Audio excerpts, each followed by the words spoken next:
Oh. Ya. Oke, saudara ya. Jadi harus mengalami namanya kekosongan, bukan? Nah, ketika kekosongan itu terjadi, ya, saya percaya target untuk kepenuhan Kristus itu nantinya akan bisa benar-benar terrealisasi di dalam kehidupan kita. Amin. Mari kita lihat materi kita malam hari ini. Lanjutan dari tentang lapar dan haus, ya, kepenuhan Kristus. Nah, tujuan utama kita dibentuk di dunia ini sebenarnya ada penuh Kristus. Bukan dalam hal mengerjakan pekerjaan pelayanan. Nah, saudara, kita lihat di sini ya. Tujuan hidup kita dibentuk di dunia ini sebenarnya mau diubah untuk menjadi penuh. Sepenuh Kristus itu loh. Menjadi serupa dengan Kristus. Ya. Bukan hidup itu tujuannya untuk melayani, bukan. Kalau tujuan hidupmu hanya untuk melayani, ya. Nah, itu Anda kadang-kadang banyak orang melayani Tuhan, tapi juga nggak ada perubahan, ya. Tuhan itu mau ada perubahan di dalam kehidupan ini.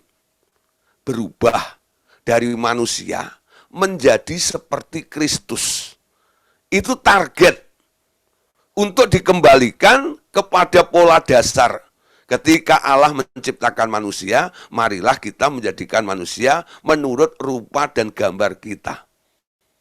Ya, gambar yang dirusak ini sekarang diperbaiki kembali oleh Roh Kudus yang ada di dalam diri kita supaya kita kembali seperti pola semula, segambar dengan Allah. Amin. Rajin-rajin bercermin, saudara ya. Kira-kira waktu Anda bercermin, kira-kira hidup Anda ini sudah selaras belum dengan Tuhan? Jangan Anda tarik diri Anda serendah, lalu Anda merasa nggak layak dengan Tuhan. Ya, tapi Anda harus mulai, aku satu hari nanti akan serupa dengan Tuhan. Karena itu yang diinginkan oleh Allah di dalam kehidupan kita. Ya, Roh Kudus diberikan untuk mengubah saya menjadi serupa dengan Kristus kembali. Amin. Targetnya harus dibuat. Dan tiap hari mulai ngaca. Ya, seperti ibu-ibu ini ya, rajin mengaca. Untuk apa? Melihat kesempurnaan di dalam wajah Anda. Betul nggak? Kulihat di wajahmu kemuliaan Tuhan. Amin.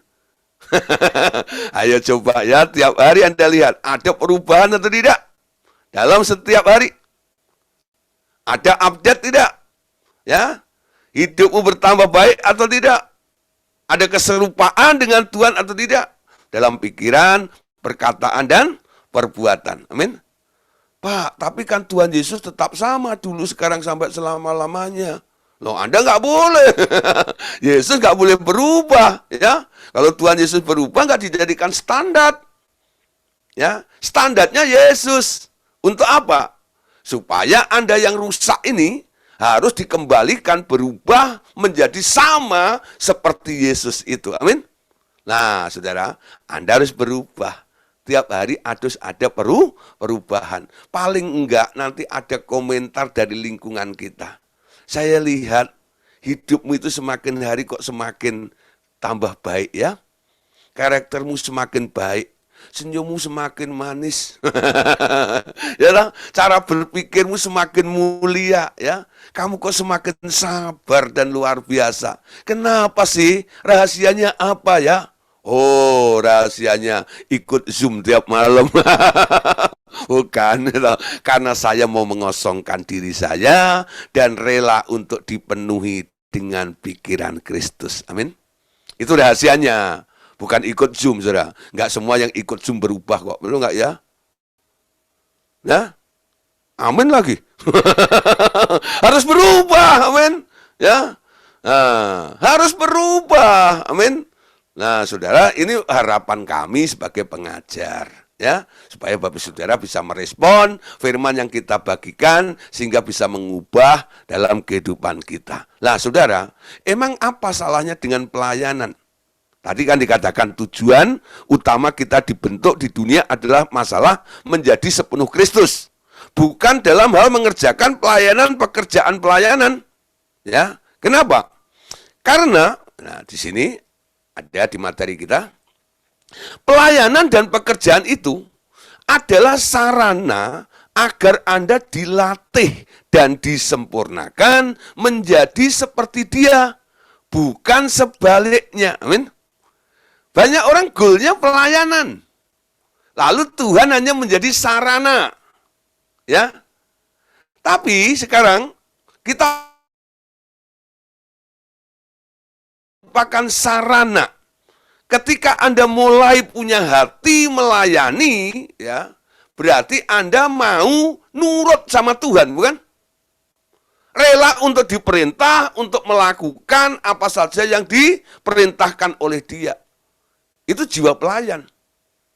Ketika Anda masuk dalam ministry pelayanan, nah itu beda dengan orang yang nggak melayani. Orang yang nggak melayani Tuhan, biasanya mereka sibuk melayani diri sendiri. Tapi orang yang sudah melayani Tuhan, dia kontak dengan Tuhan, dia tunduk dengan Tuhan, semakin hari hatinya diubah oleh Tuhan. Amin. Nah, nanti pelayanannya akan Tuhan tingkatkan. Semakin hatimu berubah, pelayananmu akan Tuhan berikan atau Anda ditarik oleh Tuhan, ditaruh oleh Tuhan ke bagian-bagian yang lebih mulia. Paulus bilang begini, ya, barang siapa menyucikan diri dari hal-hal yang jahat, dia akan dipandang mulia dan dipakai oleh tuannya untuk menjadi perabot-perabot yang mulia. Amin. Ada syarat. Kalau pekerjaanmu terus bagian-bagian mungkin ya, tengking-tengking terus, setiap hari lihat orang muntah terus gitu. Ya nggak salah, Saudara, ya toh. Nah, itu sebenarnya pekerjaan kuli. Ya toh? Nah, kapan Anda masuk ke ruang Maha Kudus? Nah, itu beda lagi. Jadi kita lihat ya, dalam tabernakel itu ada imam halaman luar. Ya, itu di luar pintu gerbang. Asher menyambut orang-orang yang mau masuk ke dalam rumah Tuhan. Lalu ada orang imam-imam yang bekerja di pelataran. Ya, itu kerjaan kasar. Urusan dengan sembelih kambing, domba, kurban itu, basuh membasuh itu ya, bakar-bakar itu semuanya mempersembahkan kepada Tuhan. Tapi kalau masuk bagian berikutnya, ada namanya ruang kudus. Imam di situ beda kerjaannya dengan yang di pelataran. Amin. Apalagi Saudara, yang di ruang Maha Kudus kerjanya apa? Cuman satu, nangkep suara Tuhan. Amin. Semakin suci, semakin bersih, Tuhan taruh di tempat yang mulia. Dan pekerjaan yang kita lakukan adalah pekerjaan-pekerjaan yang mulia pula. Amin. Nah, Anda nanti lihat, Saudara. Ya, dulu waktu kami ya masih zaman-zaman KPP ya, masih zaman-zaman karismatik dulu ya. Tiap hari itu tiada hari tanpa pelepasan. Ketemu orang pasti, sampai enek sendiri, Saudara. Nah, akhirnya Tuhan tarik, ya. Tarik apa? Untuk mengerti, ya, bagaimana kita chatting, mengajar orang dalam kebenaran, ya. Nggak harus semuanya diladenin seperti itu. Nah, masuk dalam tahap kepenuhan Kristus. Ternyata pekerjaan yang kami lakukan dalam pelayanan sekarang jauh lebih mulia. Ya, pasien-pasien, orang-orang yang datang konseling dengan kami, ya, itu sekarang cara penanganannya beda. Ya, cara menanganinya beda. Dan cara Tuhan bekerja juga beda, Saudara. Karena apa? Ruangannya sudah berbeda. Ya, ruangannya sudah berbeda. Nah, Bapak Ibu Saudara, sekarang kita lihat. Jadi targetnya jangan diubah. Targetmu bukan untuk melayani, melayani adalah sebuah sarana agar Anda belajar dan dilatih untuk disempurnakan. Tujuannya adalah untuk diubah menjadi seperti dia. Mari kita baca ayatnya di dalam Efesus pasal 4, ayat yang ke-13 sampai ayat 14. Mari kita baca sama-sama ya. Efesus 4, 13 sampai 14. Sampai kita semua telah mencapai kesatuan iman dan pengetahuan yang benar tentang anak Allah, kedewasaan penuh dan tingkat pertumbuhan yang sesuai dengan kepenuhan Kristus. Sehingga kita bukan lagi anak-anak yang diombang-ambingkan oleh berbagai angin pengajaran, oleh permainan palsu manusia dalam kelicikan mereka yang menyesatkan. Perhatikan ayat ini ya, sampai kita semua telah mencapai ya. Pertama, kesatuan iman, pengetahuan yang benar tentang anak Allah, kedewasaan penuh, tingkat pertumbuhan sesuai dengan kepenuhan Kristus. Gereja, tubuh Kristus itu dilengkapi dengan 5 jawatan itu loh. Ada rasul, ada nabi, ada penginjil, ada gembala, dan ada pengajar. Tujuannya apa? Supaya jemaat itu ditingkatkan kualitas pertumbuhannya sampai mengalami kepenuhan Kristus. Saya selalu pesan kepada para murid-murid, jangan pernah berhenti bertumbuh sebelum Anda sama seperti Kristus. Amin. Targetnya paling itu.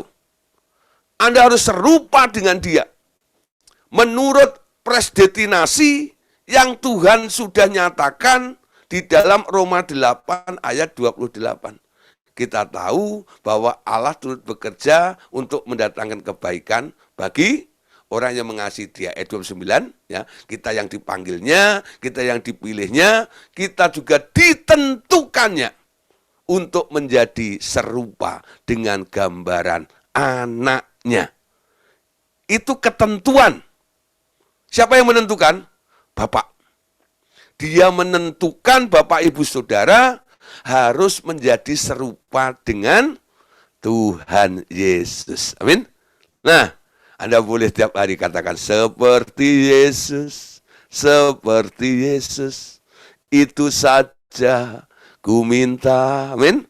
Nah, tiap hari mau diubah ya menjadi seperti Kristus, menjadi seperti Kristus ya. Efesus pasal 3 ayat yang ke-9. Efesus 3 ayat 9.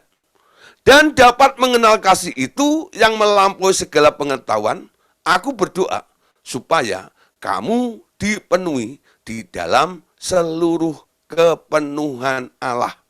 Ya. Sekarang kita lihat Saudara, ya. Dan dapat mengenal kasih itu yang melampaui segala pengetahuan. Paulus berdoa supaya kamu dipenuhi dalam seluruh kepenuhan Allah. Ternyata target untuk menjadi penuh, mengalami kepenuhan Allah ini, banyak orang kan berpikir, mana mungkin, ini mission impossible. Kayaknya tak pernah mungkin, tak pernah terjadi, tak pernah bisa. Tapi Paulus berkata, ya, supaya kita, ya, dengan kasihnya yang melampaui segala pengetahuan itu, Paulus berdoa, berharap kasih Allah itu bisa mengubah di dalam kehidupan Anda, lalu Anda boleh bertumbuh ke dalam Dia. Amin. Apa yang dikasih oleh Tuhan? Banyak perkara. Ya. Kalau Anda mau, ya minta sesuatu kepada Tuhan, Tuhan akan kasih. Mintalah hikmat, dikasih apa? Hikmat. Minta Roh Kudus, dikasih Roh Kudus. Minta pengertian, dikasih pengertian.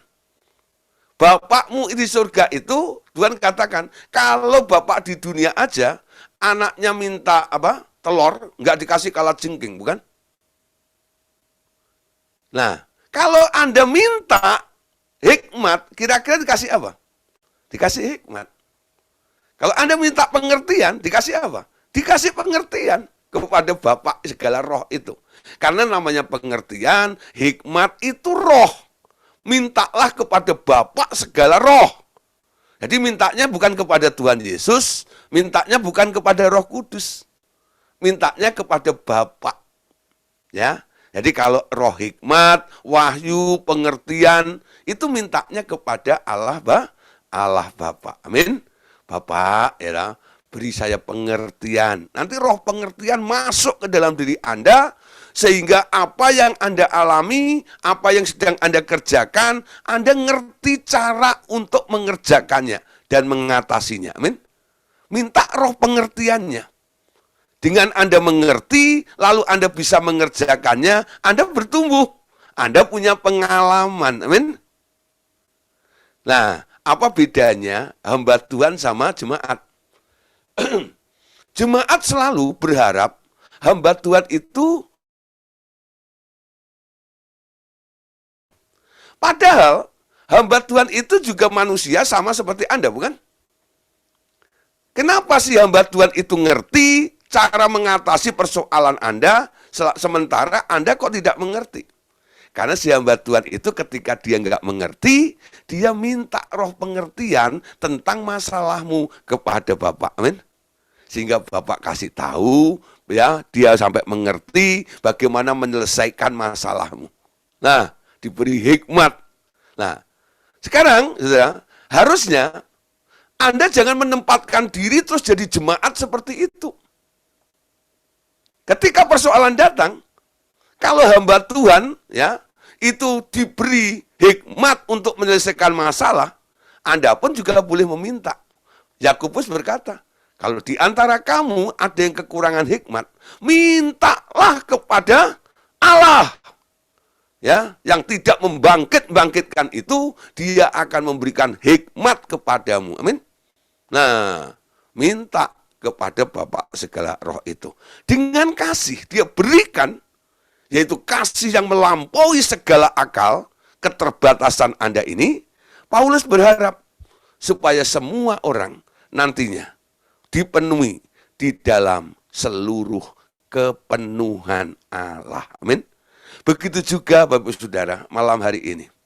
Saya sebagai pengajar, ya, yang mengajar dalam kelas Zoom seperti ini, saya juga berharap, ya, oleh karena kasih Allah di dalam Bapak Ibu Saudara, aku berdoa, aku berharap supaya Bapak Ibu Saudara, ya, dipenuhi di dalam segala kepenuhan Allah. Harapan Paulus itu juga menjadi harapan saya untuk Bapak Ibu Saudara. Semakin hari saya mau melihat Bapak Ibu Saudara mulai bertumbuh, amin, ke arah kepenuhan Kristus. Nah, itu yang saya harapkan sebagai seorang pengajar. Saya mengharapkan semua orang yang belajar harus ada pertumbuhannya. Amin. Nah, nanti bisa kita lihat dari cara doanya, cara bertanyanya, cara menjawabnya, ya, cara bereaksinya, nanti ketahuan. Ya, ada perubahan, ada pertumbuhan artinya. Amin. Nah, nanti maka dalam sesi diskusi, ya, kadang-kadang saya mulai perhatikan, ya, orang ini pertanyaannya di situ terus begitu, ya, menunjukkan dia masih ada di kelas TK, mungkin playgroup. Ya loh, tanyaannya tuh loh, mana mainan saya gitu, ya, kayak orang kehilangan mainannya gitu ya. Ada yang di situ. Nah, ada yang sudah mulai mengenal hitung-hitungan gitu, ya, berarti sudah SD, ya. Ada yang sudah mulai bisa membaca, ini Budi, ini Bapak Budi, ya. Budi pergi kemana, nggak tahu. Nah, gitu, ya. Nah, pokoknya semuanya urusannya sama si Budi, belum nggak, ya? Sampai akhirnya setelah dewasa, karena Budi itu melekat terus, sampai akhirnya ada namanya hutang Budi, itu nggak, ya? Nah, jadi ada peningkatan, ada pertumbuhan. Kadang-kadang saya hanya mengamati, ya. Oh, Pak Andreas Daryanto ini semakin hari ada pertumbuhan yang luar biasa. Betul nggak, ya? Beda reaksinya, ya. Ya nanti kelihatan. Pak Simon, ya, awal-awal ikut, ya, ketemu, ya, sekarang, ya, beda, betul nggak, ya? Ya, semakin kinclong, ya. Makin luar biasa, ya. Priska Ati juga begitu, ya. Yang pertama pertanyaannya di mana? Sekarang cara bertanya beda. Bu Yuni juga begitu, ya. Apalagi Bu Leni Priscilla. Wah, nggak pernah nanya. Luar biasa. Semuanya dahsyat di dalam Tuhan. Amin. Nah, saya harap seperti itu ya. Nah, ya, tapi saya tetap ngomong, ya enggak saya hina. Kamu tuh kok begini? Enggak. Saya tumbuhkan terus. Ya. Saya ladeni, saya berharap seperti Paulus supaya kamu dipenuhi dalam seluruh kepenuhan Allah. Kolose pasal 1 ayat 19 sampai 20. Jika kita sudah mengalami kepenuhan Allah, ya, kita lihat kepenuhan Allah itu, saudara, sebenarnya punya potensi untuk apa? Ya, bukan untuk keren-kerenan. Ya, kalau Anda sudah mengalami namanya kepenuhan Allah, nah, seperti apa boleh Anda lihat di dalam kepenuhan Dia menurut Kolose 1 ayat 19 sampai ayat yang ke-20. Ini ayat favoritnya orang-orang RTM. Kalau Anda belajar dalam Zoom meeting online discipleship revival total ministry ini, Anda tidak pernah paham dengan Kolose 1 19 sampai 20 apa maksudnya. Ini ketir laluan, ya, karena ini ikon bagi revival total ministry, ya. Karena seluruh kepenuhan Allah berkenan tinggal di dalam Dia, ya. Jadi kepenuhan Allah ini adalah Bapa, berkenan tinggal di dalam Yesus, ya. Dan melalui Dialah Yesus, Allah atau Bapa memperdamaikan segala sesuatu dengan dirinya, dengan Bapa, baik yang ada di bumi maupun yang ada di surga, sesudah Ia, ya, mengadakan, ini Bapa, ya, Bapa mengadakan pendamaian dengan darah salib Kristus. Nah, saudara, kepenuhan Allah terjadi di dalam hidup Anda. Anda nangkep hatinya Tuhan. Sehingga waktu Anda melayani, ya, dalam kegiatan pelayanan Anda lihat, ternyata Anda sedang melakukan tugas sebagai duta perdamaian yang berjalan di muka bumi ini. Amin. Apa itu duta perdamaian? Membawa misi perdamaian. Tujuannya apa? Memperdamaikan semua yang menjadi musuhnya Bapa. Mereka yang terpisah dari Bapa ini harus dikembalikan lagi kepada Dia. Dengan apa? Dengan darah salib Kristus. Amin. Bukan lagi jadi jagoan tengking, siksa setan, ya, cincang-cincang, jadi 10.000, 3 juta. Oh, enggak lagi, saudara. Ya, hatimu dalam melayani sekarang penuh dengan kasih. Amin.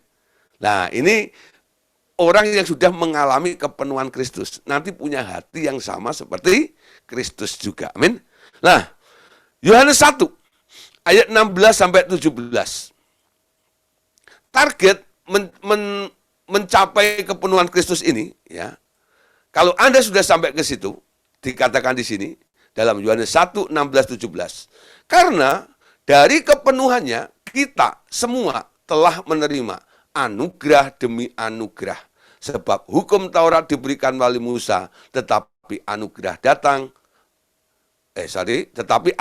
dan kebenaran datang melalui Yesus Kristus. Nah, saudara, perhatikan ya. Di dalam kepenuhan ini, Anda akan menerima grace by grace, anugerah demi anugerah. Anugerah Allah semakin melimpah, saudara, dalam hidup Anda.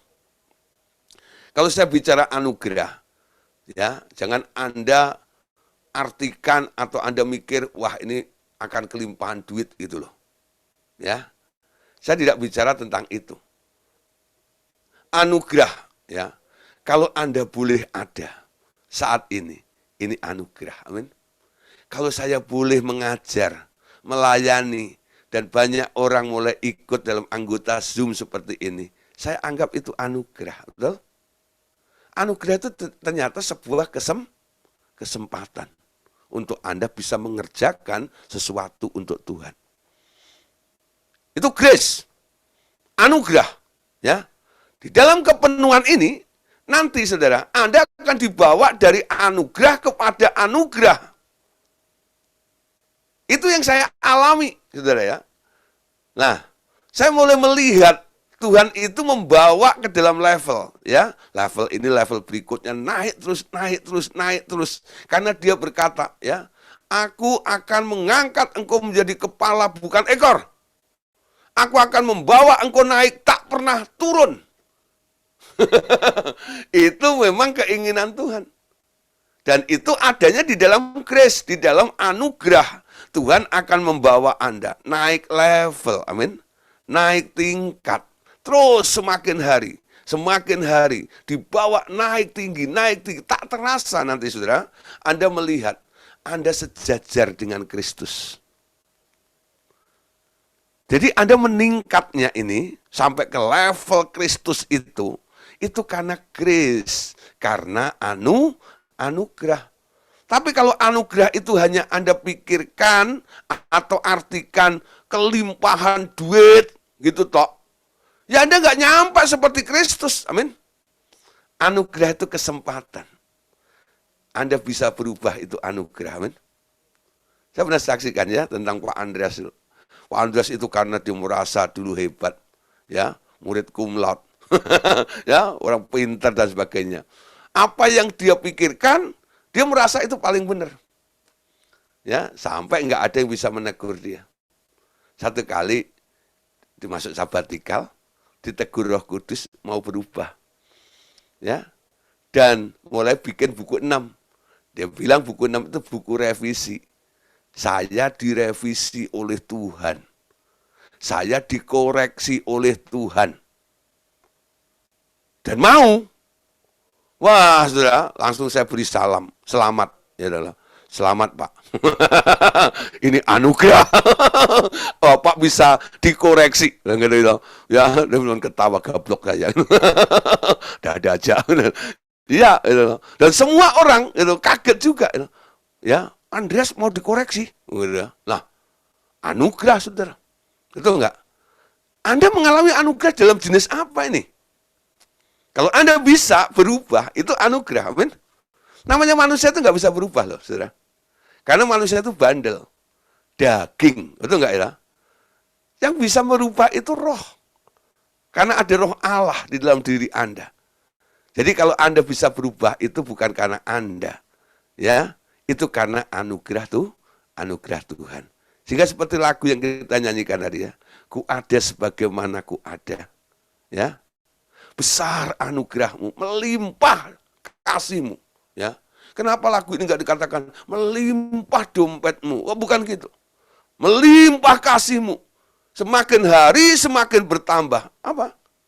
Pengalaman Anda dengan Tuhan. Amin. Pengalaman Anda dengan Tuhan. Nggak harus Anda keluar dari persoalan Anda. Mungkin persoalanmu tidak pernah selesai. Tapi Anda masih bisa eksis setia kepada Tuhan. Itu juga anugerah. Amin. Jangan berpikir di dalam anugerah itu nanti semuanya beres. Enggak. Targetnya bukan solusi. Targetnya adalah perubahan di dalam kehidupan Anda. Amin. Untuk menjadi serupa dengan Kristus. Kalau Anda boleh mengalami solusi hidup Anda, itu bonusnya. Amin. Ya. Jangan Anda berpikir tentang bonus itu merupakan target. Jangan. Ingat ya. Nah, banyak orang kejeblos di sini. Hanya mengejar bonusnya, cari dulu kerajaan Allah dan kebenarannya, maka semuanya itu akan ditambahkan kepadamu. Apa yang ditambahkan? Semua yang dicari oleh bangsa-bangsa itu loh. Kesembuhan, mujizat, ya, kelimpahan, itu tambahan. Amin. Tapi yang dikejar harusnya kebenaran. Ya, maunya Tuhan itu apa? Kehendak Tuhan itu apa? Nah, bonus itu pasti. kalau Anda sudah terima gaji pokoknya. Dapat gaji pokok dulu, nanti ada tambahannya ya. Nih gaji pokoknya ya 10 juta. Ya, lalu ada amplop lain lagi dikasih. Nih bonusnya ya. Nah, dapat bonus. Ya, tapi gaji pokoknya ada. Ya. Nah, Saudara, sekarang harus mengerti ya, apa yang menjadi target di dalam kehidupan kita. Nah, Saudara, bangun ya keadaan dalam diri Anda. Haus dan lapar. Aku mau Tuhan. Aku pengen Tuhan. Pengen apa? Pengen menjadi serupa dengan Kristus. Amin. Siapa yang sudah mulai berpikir setiap hari begitu? Siapa yang masih berpikir, aku pengen kaya, aku pengen sembuh. Siapa yang masih pengen memikir begitu?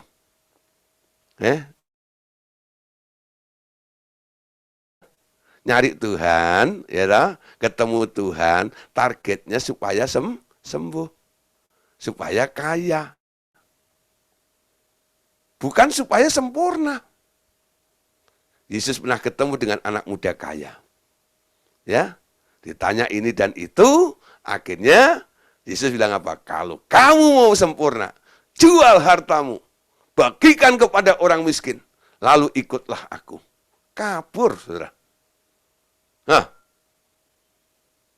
dia suruh pilih, kaya atau sempurna. Dia pilih kaya, daripada sempurna namanya. Amin. Di sini nggak ada. Nggak ada duanya. Semuanya pengen sempurna maksudnya gitu. Amin. Nah, saya lihat kok wajah-wajah yang mau sempurna ini ada semuanya. Yang dibuka itu ya kameranya, itu yang pengen sempurna. Karena saya melihat ekspresi wajahnya. Amin.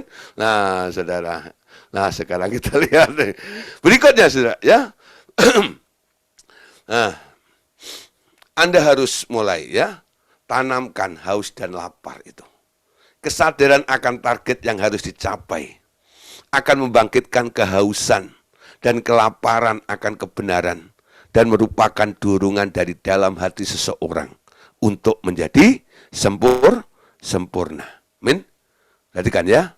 Sebaliknya, mereka yang merasa puas dengan keadaan rohani yang sudah dicapainya menyebabkan orang itu mengalami stagnasi. Menghabiskan waktu hidupnya untuk kepuasan hal-hal kedagingan saja. Amin. Ada orang-orang yang cukup puas diri dengan keadaan rohaninya. Gue kan sudah pendeta. Gue kan sudah punya gelar STH, MTH, MDiv, dan sebagainya. Nah, kepuasannya hanya tentang masalah-masalah atribut seperti itu. Nah, Saudara, sekarang kita lihat, Anda harusnya sudah puas kalau sudah sama seperti Yesus. Amin. Itu kepuasanmu. Ada lagu kan, kepuasanku hanya di dalam hadirat-Mu. Nongkrong di situ, memang di dalam hadirat Allah daripada di tempat kafe, ya. Lah, Saudara, ya, dalam hadiratnya itu. Lah, di situ di dalam hadiratnya diubahkan. Amin. Nah, Saudara, hati yang haus dan lapar itu harus dimunculkan setiap hari, ya. Tiap hari Anda lapar dengan Tuhan. Hatiku haus akan Engkau Tuhan. Berbahagialah orang yang lapar dan haus akan kebenaran, karena mereka akan dipuaskan. Matius 5 ayat 6. Perhatikan, Saudara, di sini lapar dan haus akan apa? Akan kebenaran.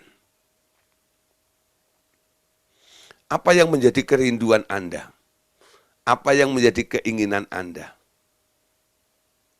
Haus dan lapar akan kebenaran. Camkan baik-baik. Berbahagialah orang yang lapar dan haus akan kebenaran, karena mereka akan dipuaskan. Puasnya di mana? Apa yang Anda inginkan, apa yang Anda dambakan itu akan terjadi di dalam kehidupan Anda. Dan Anda puas.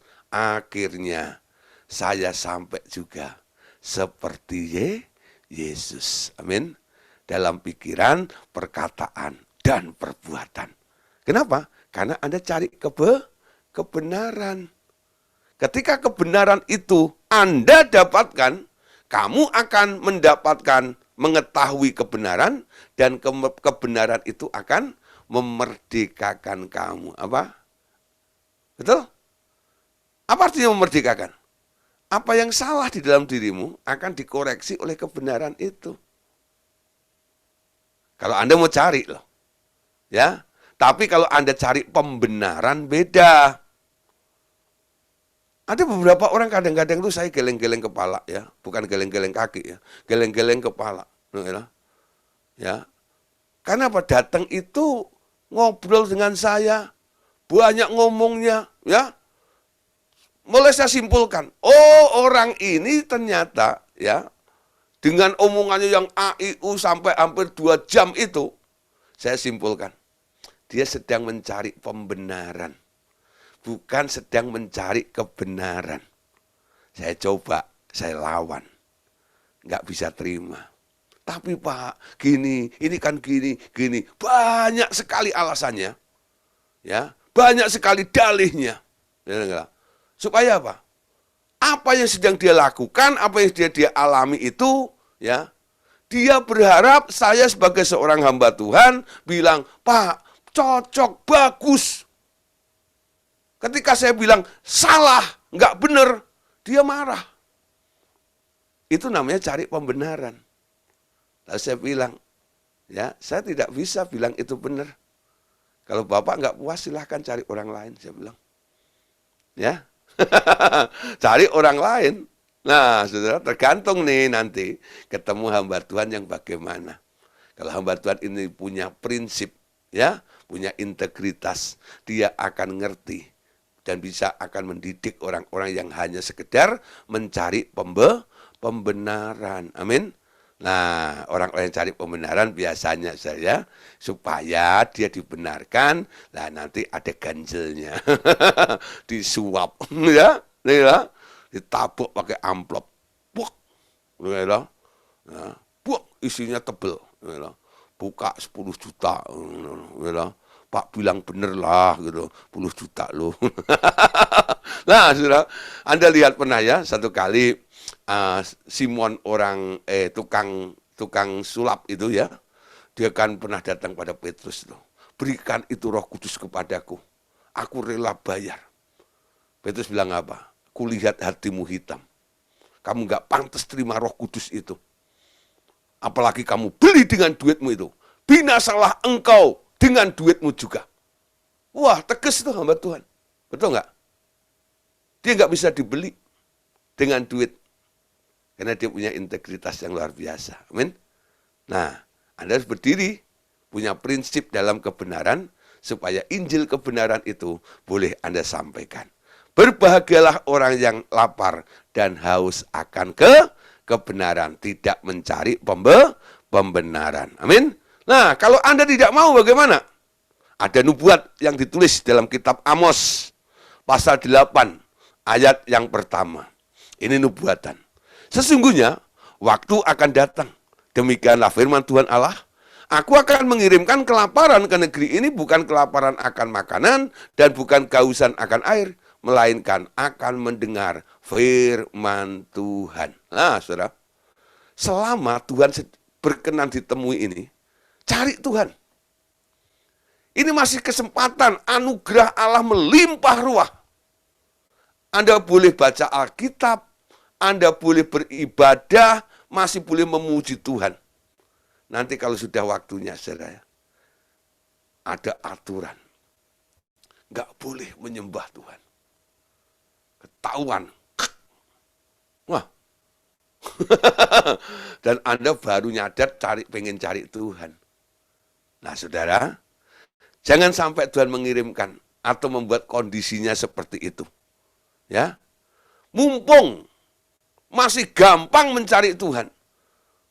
Mumpung masih gampang untuk menemukan kebenaran. Manfaatkan waktu ini. Ya. Untuk apa? Menemukan kebenaran demi kebenaran. Yakobus sebagai orang berhikmat, Dia menegur orang-orang yang kaya. Ya. Karena orang kaya itu terlalu pede, terlalu percaya diri, dan selalu dia mengandalkan kekayaannya. Dia berpikir orang kaya ini, ya, berpikir segala sesuatu bisa dibeli dengan duit. Makanya Yakobus berkata, dalam Yakobus 5, ayat 1 sampai 6. Sekarang, hei kamu orang-orang kaya, menangislah dan merataplah atas sengsara yang akan menimpa kamu. Kekayaanmu sudah busuk, dan pakaianmu telah dimakan ngengat. Emas dan perakmu sudah berkarat. Dan karatnya akan menjadi kesaksian terhadap kamu, dan akan memakan dagingmu seperti api. Kamu telah mengumpulkan harta pada hari-hari terakhir. Sesungguhnya telah terdengar teriakan besar, karena upah yang kamu tahan dari buruh yang telah menuai hasil ladangmu, dan telah sampai ke telinga Tuhan semesta alam, keluar mereka yang menyabit panenmu. Kamu telah hidup dalam kemewahan dan berfoya-foya di bumi. Kamu telah memuaskan hatimu menjelang hari penyembelihan. Kamu telah menghukum bahkan membunuh orang-orang benar, dan ia tidak dapat melawan kamu.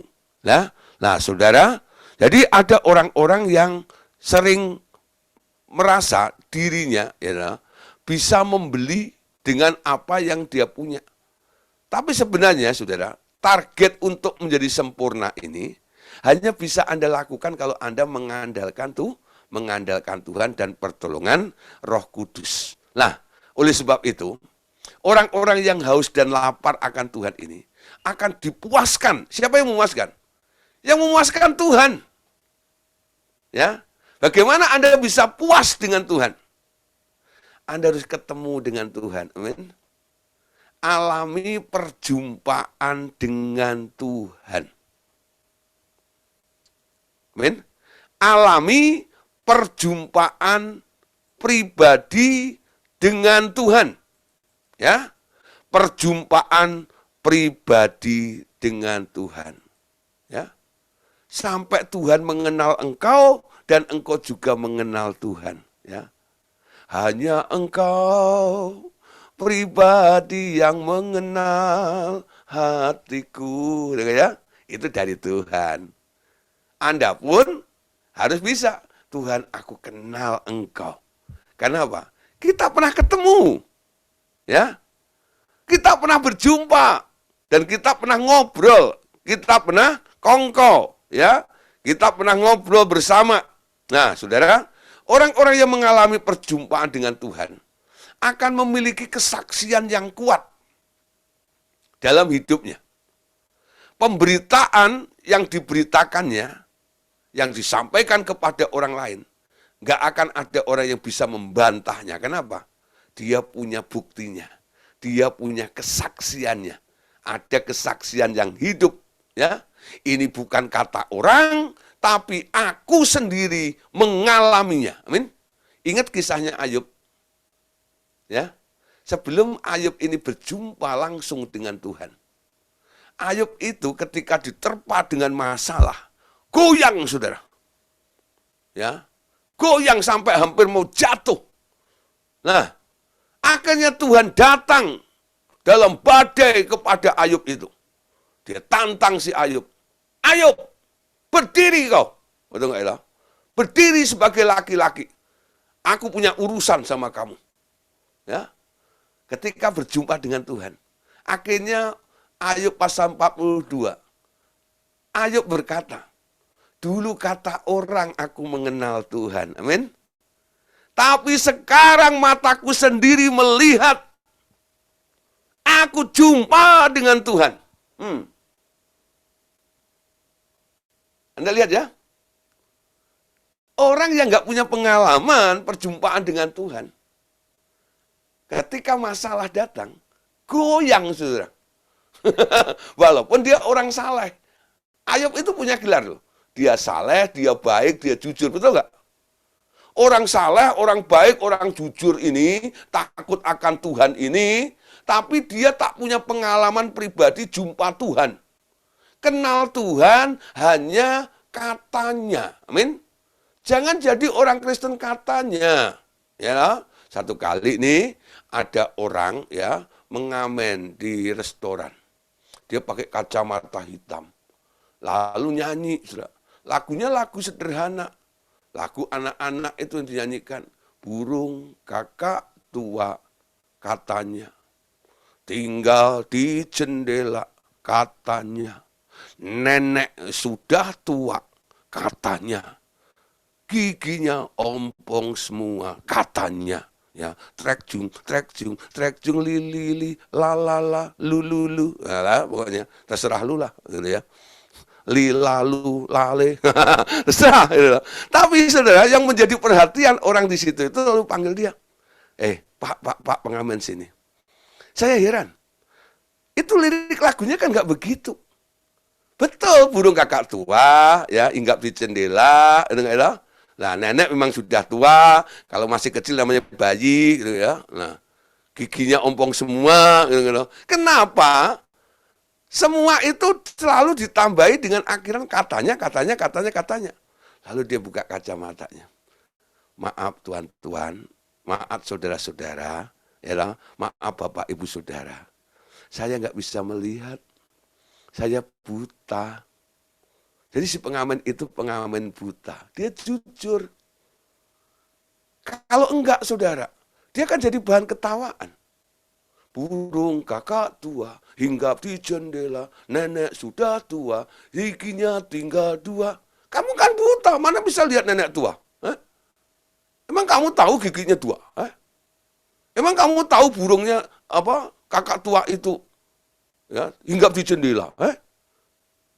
Itu kan katanya. Kamu dapat info, betul nggak? Nah, ketika dia dibantah, karena dia nggak tahu si nenek itu giginya berapa, betul nggak? Dia mungkin ngeper.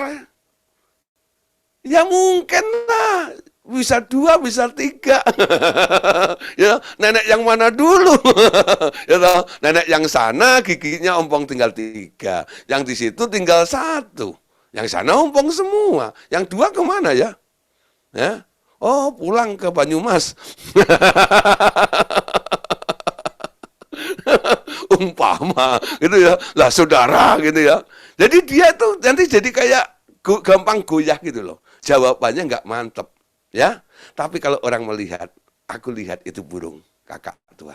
Tadi hinggap di jendela. Dan aku ketemu si nenek. Ketika dia ketawa giginya tinggal 2. Pas betul kan? Kok kamu bisa nyanyi seperti itu? Saya lihat sendiri. Jawabannya mantap, betul nggak? Tak terbantahkan. Amin. Ketika Ayub bilang, dulu kata orang, sekarang aku mengenalnya sendiri. Dia kuat. Amin. Kuat di dalam Tuhan. Nah, saudara, perjumpaan pribadi kita dengan Tuhan itu penting. Jangan hanya bilang, tadi malam dengar kelas pemuridan. Di online discipleship itu, Pak Gideon ngomong, halo, siapa yang masih berpikir begitu? Pak Gideon ngomong, lah, menurut Anda bagaimana? Menurut saya begini. Menurut Anda betul nggak? Ngerti maksud saya, saudara? Saya hanya memberi kayak merangsang aja loh. Jadi Anda bisa melihat ada contoh kehidupan, ya, bagaimana pengalaman seseorang bertumbuh dengan Tuhan. Kalau Anda bisa melihat ada pertumbuhan di dalam kehidupan saya, Anda harus membangun diri juga. Aku mau bertumbuh dong, kayak Pak Gideon. Nah, itu bagus. Bahkan Anda boleh ngomong lagi, ya, aku mau lebih bertumbuh dari Pak Gideon. Nggak apa-apa. Yesus saja juga bilang gitu ya. Kamu boleh melakukan perkara yang besar, bahkan lebih besar daripada apa yang pernah aku lakukan. Betul nggak? Nah, jadi nggak dibatasi, saudara. Tergantung kerajinan Anda untuk berjumpa dengan Tuhan secara pribadi. Saya kalau persiapan khotbah, ya, walaupun materinya sudah ada, kadang-kadang saya renungkan dulu gitu ya. Apa yang terjadi, kadang-kadang saya mengalami blank gitu ya. Ini mesti ngomong apa ya? Saya nggak berpikir, nggak saya olah. Saya tanya Roh Kudus, maksudnya apa? kebergantungan saya dengan Roh Kudus. Roh Kudus memberi hikmat. Ya, kadang-kadang ketika saya nanya nggak langsung dijawab. Ya, saya harus nunggu. Ketika lagi mandi gitu ya, lagi mandi gitu, wah lagi gosokkan gitu kalau muncul saudara. Wah puji Tuhan gitu ya. Nah, itu sering begitu loh. Pengalaman perjumpaan dengan Tuhan. Karena apa? Mau bergantung, melibatkan dia dalam kehidupan kita. Nah, saudara, kita perhatikan ya, murid-murid Tuhan Yesus. Ya. Sebelum yaitu Tuhan Yesus mengutus murid-muridnya memberitakan Injil, Tuhan Yesus merasa perlu untuk meneguhkan mereka dengan menampakkan dirinya sendiri, sehingga murid-muridnya memiliki keyakinan yang kuat. Ya. Nah, untuk apa Tuhan Yesus itu ketika dia bangkit dari kubur, ya, kok nggak langsung ke surga, nggak usah balik lagi ke bumi gitu loh. Kenapa dia masih mau balik lagi ke bumi sampai 40 hari, bukan? Ya, kenapa? Baru 40 hari murid-muridnya diajak ke Bukit Zaitun, lalu menyaksikan Yesus terangkat dengan pesan, dari tempat ini, seperti kamu lihat aku terangkat, nanti aku akan kembali menjejakkan kakiku di bukit yang sama ini. Nah, untuk apa 40 hari? Yesus itu menampakkan diri ke sana, ke sini, ke situ. Anda tahu ya? Karena kondisi murid-murid saat itu tuh lagi goyah semuanya. Apalagi Petrus. Dia sedang dihantui, ya.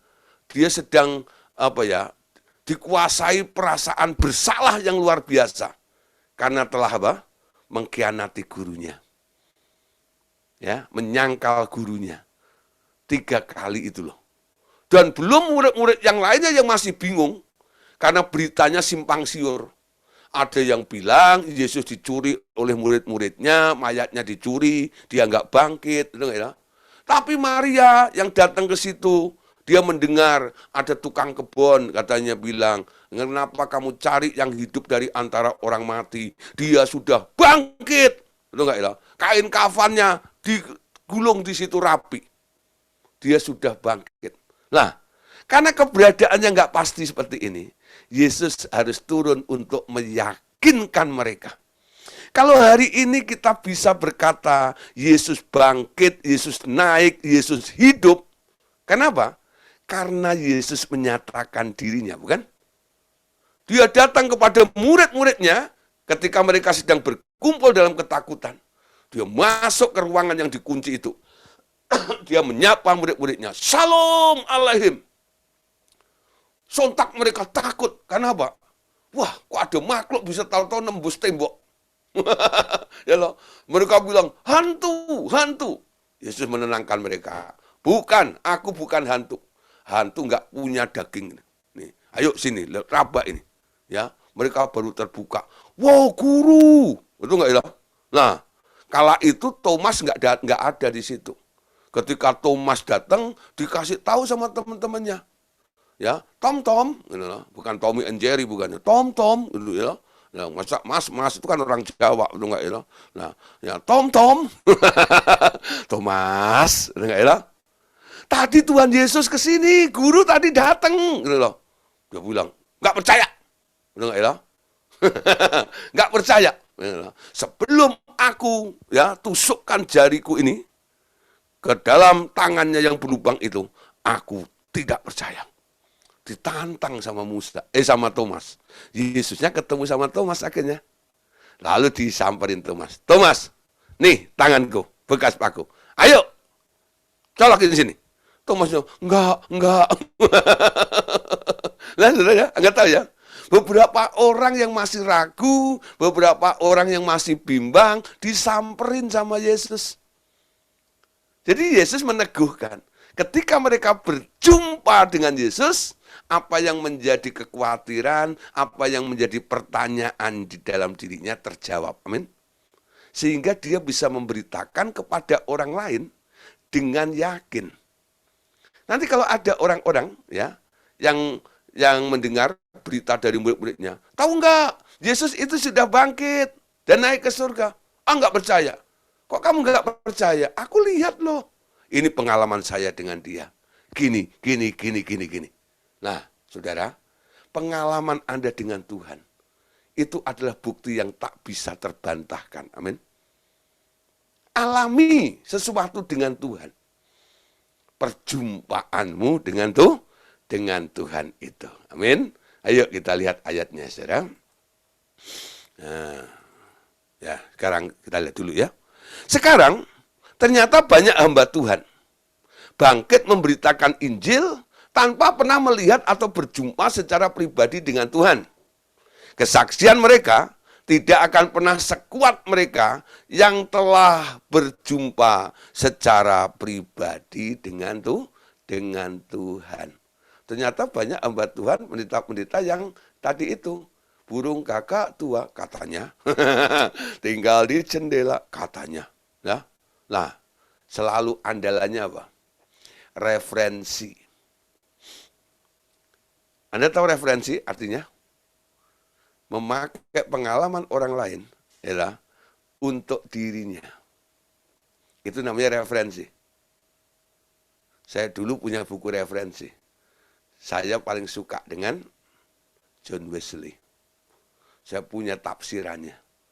Dari Kejadian sampai Wahyu, bahkan sampai kamusnya. Pokoknya itu, daftar isinya. Itu semuanya ya. Nah, tentang John Wesley itu. Nanti kalau ada orang membantah ketika saya berkhotbah, ya, saya berargumen. Andalan saya apa? Apa yang saya sampaikan itu ada dasarnya. Dasarnya apa? Nih, kata John Wesley dalam bukunya ini. Nah, saudara, paham maksud saya, saudara? Saya pakai referensi. Saya nggak punya pengalaman dengan Tuhan. Tuhan didik. Kamu mau punya pengalaman denganku? Buang referensinya. Kebetulan adik saya sekolah Alkitab. Ya, dulu rencananya nanti yang menggantikan orang tua, ya, pendeta di daerah. Tapi Tuhan berbicara lain. Nah, tadi saya dipanggil Tuhan. Ya, tapi sebelumnya ketika dia habis sekolah Alkitab, buku-buku saya kirim ke dia. Itu saya beli dari uang persembahan. Persembahan beli buku, buku-buku. Udah saudara ya, makan mending di warteg. Tapi dapat buku ya, yang bagus-bagus. Ya, saya kirim semuanya ke sana. Lah, saya mulai ngomong ke Pak Andes, Pak, saya sudah nggak punya buku-buku lagi tentang referensi itu. Terus, nah sekarang gini, ya, sekarang rindukan pengalaman dengan Tuhan. Wah, saudara. Sekarang kalau Anda mendengar ya khotbah saya atau segala macam, saya nggak banyak bicara tentang referensi. Ya, kalau ada mungkin kekaguman saya atau kesamaan apa yang saya alami, gitu ya, lah dialami oleh orang lain, lah mungkin saya tonjolkan juga ada, saya sebut si A, si B begitu ya. Tapi pengertiannya bukan saya dapat dari orang itu, pengertiannya saya dapat dari Tuhan, gitu loh. Punya pengalaman dengan Tuhan. Sehingga ya, apa yang kita saksikan ini tak terbantahkan nantinya. Ya. Nah, sekarang banyak hamba-hamba Tuhan modelnya ya tadi Kristen katanya tadi itu. Nah, tadi Bapak Saudara yang sudah mulai terjun dalam pelayanan. Coba nih ya, apalagi yang sudah diincer selalu disuruh jadi gembala itu ya, nggak tahu siapa ya. Nah, jangan jadi gembala sapi nanti. Ya. Nah, harus punya pengalaman dengan Tuhan. Amin. Nah, Anda bagikan pengalamanmu dengan jemaat nanti. Nanti luar biasa. Ya, kalau gembalanya punya pola seperti itu, nanti jemaatnya juga punya pengalaman dengan Tuhan. Dilatih. Jemaat bukan bergantung kepada gembala, tapi diarahkan kepada Tuhan. Itu yang sedang saya kerjakan, bukan? Beberapa orang yang coba konseling dengan saya, arahnya kemana? Saya bimbing ketemu Tuhan. Saya bimbing ketemu Tuhan. Saya nggak peduli orang mau bilang apa. Betul nggak ya? Tapi tekad saya di situ. Anda harus ketemu ketika masalah itu ada. Itu kesempatan untuk kamu cari Tuhan. Ya, saya dukung dalam doa. Ya, saya bantu. Tapi bukan saya yang berperan. Anda yang maju. Amin. Jangan take over masalah orang lain. Masalah diizinkan terjadi untuk melatih otot-otot iman Anda, bukan? Kalau Anda ambil ototmu yang kuat. Orang yang punya masalah itu nggak kuat terus. Itu nggak? Gampang goyah. Nah, setelah dia punya pengalaman dengan Tuhan, ajak pelayanan. Mungkin dia belum bisa khotbah, mungkin dia belum bisa mengajar, tapi dia punya kesaksian, bukan? Kesaksiannya sangat menguatkan. Saya pernah cerita ya, ada orang yang sembuh dari kanker. Ketika saya ngomong, karena saya nggak punya pengalaman di daerah bidang itu, ada orang kanker, ya enggak. Ketika saya bicara tentang bilur Yesus, tentang kuasa kesembuhan, ya dia hanya mencibir aja. Bapak nggak ngerasain sakit sih, ya enggak lah. Kanker itu penyakit akut, ya lah, yang sangat ditakutkan. Tapi saya bilang, dalam nama Yesus bisa dikalahkan. Ada buktinya. Saya telepon orangnya, datang. Ketika orang itu ngomong di depan dia, bungkam dia. Betul nggak? Paham maksud saya? Itu contoh real. Betul nggak? Punya pengalaman ditolong oleh Tuhan, lalu orang mulai ngiler. Kalau lain ditolong, saya juga. Akhirnya begitu lagunya. Betul nggak? Tadi dia bilang, emang bisa. Cancer ditolong. Kalau masuk angin bisa. Wes bablas angin nih. Lah kalau cancer, siapa bisa bilang? Mati aja dibangkitkan, saya bilang. Betul nggak? Allahmu itu luar biasa. Dia hidup. Men? Nah, saya harap Bapak Saudara ya, yang sedang mengalami pertolongan Tuhan, bangkit untuk menjadi bukti kedahsyatan Tuhan di dalam hidup Anda. Amin. Nah, jadi kalau saya kunjungan, ada orang-orang sakit ya, sudah mulai bangkit, mulai pulih gitu. Ayo cepat pulih. Saksikan apa yang Tuhan perbuat dalam hidupmu. Banyak orang bisa Anda tolong dengan kesaksianmu itu. Itu khotbah yang lebih akurat daripada khotbah kayak pengajaran saya malam hari ini. Ya, fakta, realita, pengalaman, perjumpaan dengan Tuhan. Amin. Yuk kita lihat ayat-ayatnya. Kau cerita terus tidak ada habisnya. Ya, Kisah 10, 14, ayat 40 sampai ayat yang ke-41. Ya. Kisah Para Rasul pasal 10 ayat 40 sampai ayat 41. Allah telah membangkitkan dia pada hari yang ketiga dan memperkenankan dia menampakkan diri bukan kepada seluruh bangsa itu, tetapi kepada saksi-saksi yang sebelumnya telah ditunjuk oleh Allah, yaitu kepada kami yang telah makan dan minum bersama-sama dengan dia setelah ia bangkit dari antara orang mati. Ya, nah saudara, dari ayat ini kita lihat, semua orang yang berjumpa dengan Tuhan ini, ternyata mereka adalah kandidat saksi-saksi. Ya, nah ini saksi-saksi. Memang sebelumnya Tuhan itu kan sudah memilih beberapa orang. Murid-murid itu. Mereka ditunjuk, ikut aku, ikut aku, ikut aku. Tapi supaya kesaksiannya mantap, betul nggak ya? Yesus perlu meneguhkan mereka. Sebentar lagi kamu akan bereaksi nih. Ketemu dengan banyak orang, banyak pertanyaan. Apa jawabanmu nanti? Petrus, saudara, ya, ketika dia sudah mengalami perjumpaan dengan Tuhan dan dipulihkan oleh Tuhan, satu hari, saudara, dia ada di pintu gerbang elok. Apa yang dikatakan? Ketika melihat orang lumpuh itu, pandang kepadaku. Wah, saudara, omongannya sudah mirip Yesus, kan? Ya? Pandang kepadaku. Emas dan perak tidak ada padaku. Tapi apa yang aku punya? Apa yang dia punya? Pengalaman dengan Tuhan. Ya. Apa yang Anda punya sekarang? Halo? Apa yang Anda punya? Anda harus punya sesuatu. Kalau nggak punya sesuatu, apa yang Anda jual? Apa yang Anda beritakan? Itu nggak ya? Kalau hanya modalnya katanya,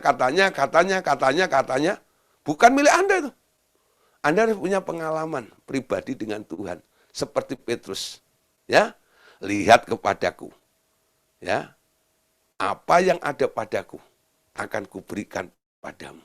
Tapi bukan emas, bukan perak. Demi nama Yesus orang Nazaret itu, bangun, berjalan. Oh, mujizat terjadi. Dia sangat mantap, dia sangat yakin. Enggak ya? Dia melihat gurunya. Ketika ada orang lumpuh 38 tahun. Angkat tilammu, berjalanlah. Hari itu dia lakukan persis seperti gurunya. Kenapa? Dapat transfer spirit. Perjumpaan pribadi dengan Tuhan. Mengakibatkan hal seperti itu, saudara. Ya. Nah, sekarang lihat ayat berikutnya. Pasal 13, ayat yang ke-31. Ini pengalaman para rasul ya. Selama beberapa waktu, Yesus menampakkan diri kepada mereka yang mengikuti dia dari Galilea ke Yerusalem. Merekalah yang sekarang menjadi saksi-saksinya bagi umat ini. Nah, saudara, bukan hanya Petrus, tapi semua orang yang pernah menjadi murid Yesus itu dikejar. Anda ingat peristiwa murid yang pulang kampung. Kemana? Bukan ke Trenggalek, bukan. Pulang kampung, ya. Pulang kampung ke Emmaus. Namanya salah satunya namanya Kleopas. Ya, ingat namanya Kleopas, bukan Kelupas, ya. Kleopas. Ya. Nah, dikejar sama Yesus kan? Kayak Yesus kurang kerjaan ya. Anda pernah baca kisah itu? Ini orang pulang kampung. Ngapain Yesus itu ngejar-kejar gitu loh. Saya tuh waktu membaca ayat itu, pasal itu, saya tuh berpikir, itu enggak itu. Kenapa Yesus itu nimbrung kepada mereka itu loh? Ya sudahlah orang mau pulang, biarin aja kan gitu ya. Kenapa Yesus teguhkan dia? Sampai diikutin, sampai mampir ke rumahnya. Bahkan dia kan pura-pura mau melanjutkan perjalanan. Sebenarnya dia nggak pengen pergi. Dia mau menjelaskan kebenaran itu. Karena belum terbuka. Masuk ke rumah, dia pecahkan roti, matanya terbuka, baru sadar. Itu Yesus. Ya, mereka balik lagi ke Yerusalem. Menyaksikan apa yang dia alami, perjumpaan dengan Tuhan itu loh. Memang dia mau menjumpai. Saudara, ingat? Dia mau menjumpai murid-muridnya. Hari ini kabar baiknya, Tuhan Yesus juga mau berjumpa dengan Anda.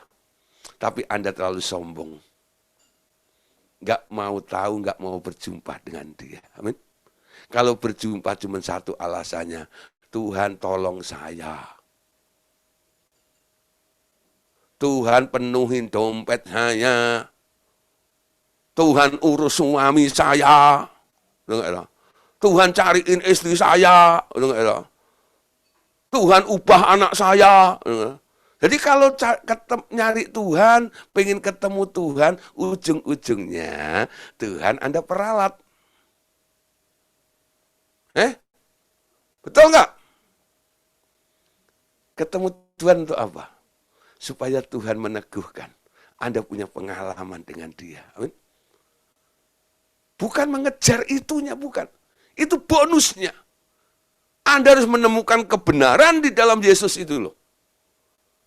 Dan kebenaran itu, ya, kalau orang berdiri dalam kebenaran, dibantah kayak apapun juga, kebenaran itu tak pernah berubah. Amin.